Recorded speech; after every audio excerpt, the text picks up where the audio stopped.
I very much live my life in a frame of, not I have to do this. It's very much a I get to do this. There's another thing that a lot of people make a mistake with when I talk to them, like, I have to go to work today. Change your language. I get to go to work today. Imagine you had no job. It'd be worse, right? Because otherwise you wouldn't be working.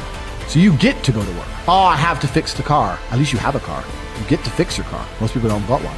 I have to go get the kids. You get to go get the kids because you have these beautiful children who love you. If you don't respect something, you can't value anything. If you don't value anything, you can't be happy. It's kind of like if you're in a car traveling at 100 miles an hour, it doesn't feel fast, right? But when you're accelerating to 100, it feels fast. That's how life works. It's not about being in a particular place. It's about getting there. That's the only part that's fun. So if you're born with it, then I think life can be kind of sad. And I'm not happy now that I have money. I'm happy that I've worked really, really hard, like you said, and achieved goals, whatever, whether they were kickboxing or financial or whatever. That's all life's about. You cannot stop. You cannot give up. Most of you are happy to be losers part-time. You want to escape. You don't want to be a loser anymore. But then that new video game comes out. I'll just play the video game. I'll just be a loser for 2 more weeks. Then I'll get back to trying to escape the matrix. It doesn't work that way. Because you jump in and out of complacency from I'm happy to be a loser and do loser things to I can't be a loser anymore. And when you jump in and out, you never get momentum. You cannot quit. You cannot give up. You need that momentum to break free. When a rocket is flying out towards the moon to escape the atmosphere, it doesn't fucking pause halfway up the sky, does it? No, it keeps going.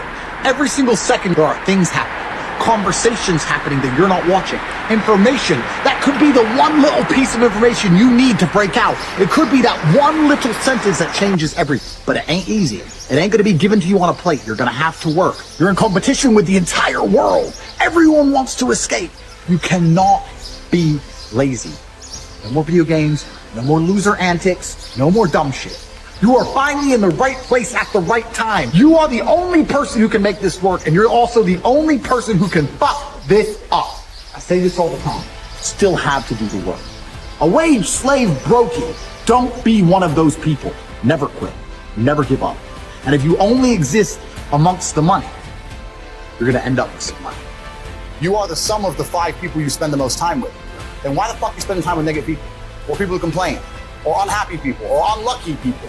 Or negative people? Stop talking to them. It's a reality you have to curate.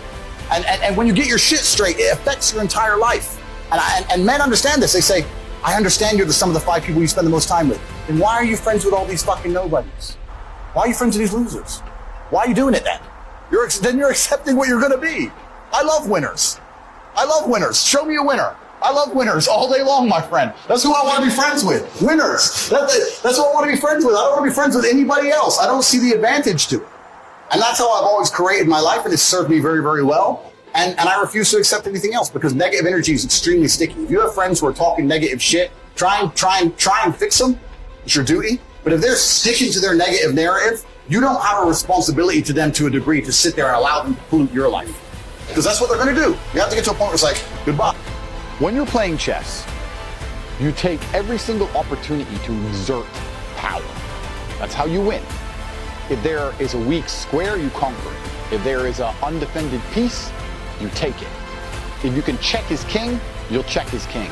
You'll pin his pieces. You'll fork him. You'll do anything you can to exert power. You'll find a weakness and you will exploit it. Now, if you don't do these things, you lose. Because your opponent will. I'd go to bed at night as a teenager. I looked it up on the internet. It was a Honda Civic Type R. I wanted one. It was 38,000 pounds. I had no money. Less than 50 pounds on my bank account. Couldn't afford it. Then I looked up how much a Ferrari cost. 210,000 pounds. And I said to Tristan, my brother, I was like, there are people with 210,000 pounds for a car. And he was like, yes, so? I'm like, no, not so. How? If I worked my job for 6 years and saved every penny, if I walked to work and didn't eat, I couldn't buy this car. How? Blame other people.